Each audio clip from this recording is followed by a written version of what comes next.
Happy new year 2025। देर रात को Facebook खोलते ही ऋतु चैटिंग करने लगती, जैसे वह पहले से ही इंटरनेट पर बैठकर विनोद का इंतजार कर रही हो।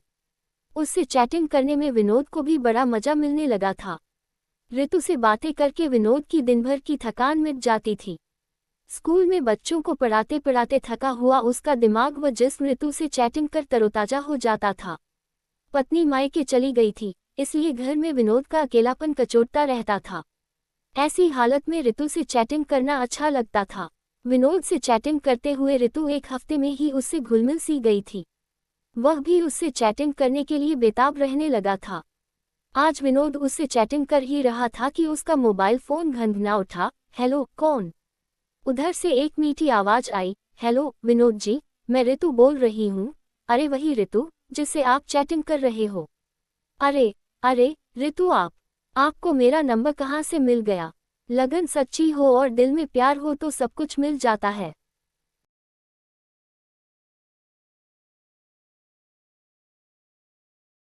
फेसबुक पर चैटिंग करते समय विनोद कभी भी अपना मोबाइल नंबर भी डाल देता था। शायद उसको वहीं से मिल गया हो, ये सोचकर वह चुप हो गया था।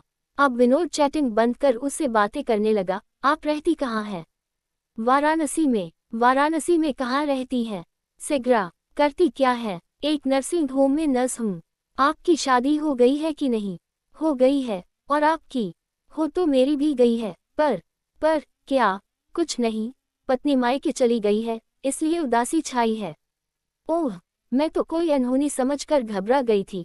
मुझसे इतना लगाव हो गया है एक हफ्ते में। आपकी रातें तो रंगीन हो ही रही होंगी। यही तो तकलीफ है विनोद जी, पति के रहते हुए भी मैं अकेली हूँ। कहते कहते ऋतु बहुत उदास हो गई। उसका दर्द सुनकर विनोद भी दुखी हो गया था। उसने अपना फोटो चैट पर भेजा। ऋतु ने भी अपना फोटो भेज दिया था। वह बड़ी खूबसूरत थी। गोलमटोल चेहरा, कचरारी आंखें, पतले होंठ, लंबे घने बाल देखकर विनोद का मन उसकी मोहिनी सूरत पर मटमिटा था।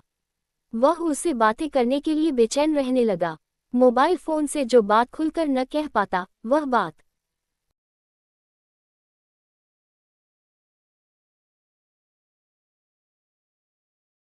फेसबुक पर चैट करके कह देता। ऋतु का पति मनोहर शराबी था। वह जुआ खेलता, शराबियों के साथ आवारागर्दी करता, नशे में झूमता हुआ वह रात में घर आकर झगड़ा करता और गाली गलौज करके सो जाता।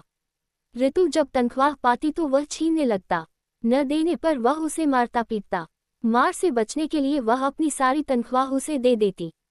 ऋतु विनोद से अपनी कोई बात न छिपाती।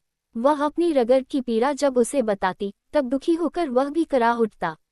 स्कूल में बच्चों को अब पढ़ाने का मन न करता। पत्नी घर पर होती तो बाहुपाश में उसको, उसकी पीड़ा को वह भूल जाता। पर अब तो ऋतु की याद उसे सोने ही न देती। चैट से मन न भरता तो वह मोबाइल फोन से बात करने लगता। हेलो, क्या कर रही हो तुम? आपकी याद में बेचैन हूँ। आपसे मिलने के लिए तड़प रही हूँ। और आप? मेरा भी वही हाल है। तब तो मेरे पास आ जाओ। आप वहाँ अकेले हो और मैं यहाँ अकेली। दोनों छटपटा रहे हैं। मैं आपको पत्नी का सारा सुख दूंगी। ऋतु की बात सुनकर विनोद के बदन में तरंगे उठने लगती। बेचैनी बढ़ जाती। तब वह जोश में उससे कहता, मैं कैसे आऊं? तुम्हारा पति मनोहर जो है, हम दोनों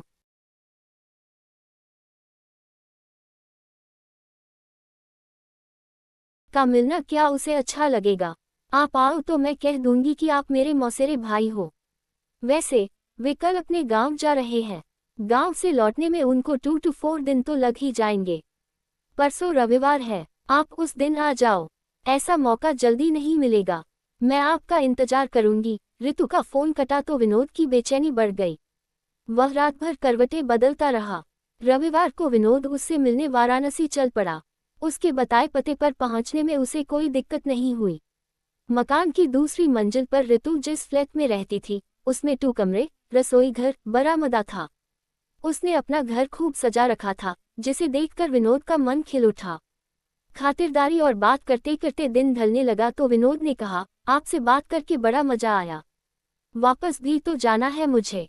कहाँ वापस जाना है? आज रात तो मैं कम से कम आपके साथ रह लूं, फिर कब मिलना हो क्या भरोसा। ऋतु ने इतना कहा तो विनोद की बाछें खिल उठी। इतना कहकर वह उसके गले लग गया।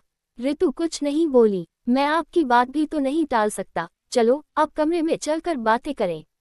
विनोद ने कमरे में ऋतु को डबल बेड पर लिटा दिया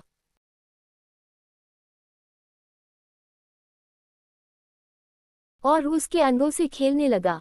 इतने में पता नहीं कहां से मनोहर उस कमरे में आ घुसा और विनोद को डपटा, तू कौन है रे, जो मेरे घर में आकर मेरी पत्नी का रेप कर रहा है। मनोहर को देख विनोद घबरा गया, उसका सारा नशा गायब हो गया।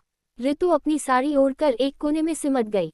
मनोहर ने पहले तो विनोद को खूब लताड़ा, लात घूंसों से मारा, फिर पुलिस को फोन मिलाने लगा। विनोद उसके पैर पकड़कर पुलिस न बुलाने की भीख मांगता हुआ उससे बोला, इसमें मेरी कोई गलती नहीं है। ऋतु ने ही फेसबुक पर मुझसे दोस्ती करके मुझे यहाँ बुलाया था। मैं कुछ नहीं जानता। फेसबुक पर दोस्ती करके औरतों को अपने प्यार के जाल में फांसकर उनके साथ रंगरलियां मनाने वाले आज तेरी खैर नहीं है। जब पुलिस का डंडा पीठ पर पड़ेगा तब सारा नशा उतर जाएगा, कहकर मनोहर फिर से पुलिस को फोन मिलाने लगा। नहीं मनोहर बाबू, मुझे छोड़ दो, मेरा भी परिवार है, मेरी सरकारी नौकरी है, मुझे पुलिस के हवाले कर दोगे तो मैं बर्बाद हो जाऊंगा, कहता हुआ विनोद उसके पैरों पर अपना माथा रगड़ने लगा। काफी देर बाद हमदर्दी दिखाता हुआ मनोहर उससे बोला, अपनी इज्जत और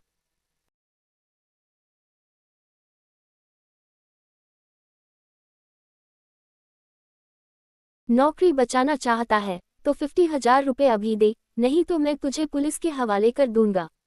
इतना कहने के बाद मनोहर कमरे में लगा कैमरा हाथ में लेकर उसे दिखाता हुआ बोला, तेरी सारी हरकत इस कैमरे में कैद है, जल्दी रुपए ला, नहीं तो इतने रुपए मैं कहाँ से लाऊं भाई, मेरे पास तो अभी 10,000 रुपये है, कहकर विनोद ने 2,000 के 5 नोट जेब से निकालकर मनोहर के सामने रख दिए।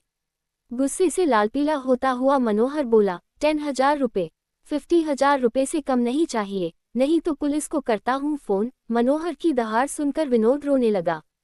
वह बोला, आप मुझ पर दया कीजिए मनोहर बाबू, मैं घर जाकर बैंक से रुपए निकाल कर आपको दे दूंगा। बहाना करके भागना चाहता है तू, मुझे बेवकूफ समझता है। अभी जा और एटीएम से 15,000 रुपये निकाल और कल 25,000 रुपये लेकर आ, नहीं तो कोई चाल तो नहीं चलेगा। चलेगा तो जान से भी हाथ धो बैठेगा, क्योंकि तेरी सारी करतूत मेरे इस कैमरे में कैद है। मनोहर की बात मानना विनोद की मजबूरी थी। वह बहेलिये के जाल में फंसे कबूतर की तरह फेसबुक की दोस्ती के जाल में फंसकर छटपटाने लगा था।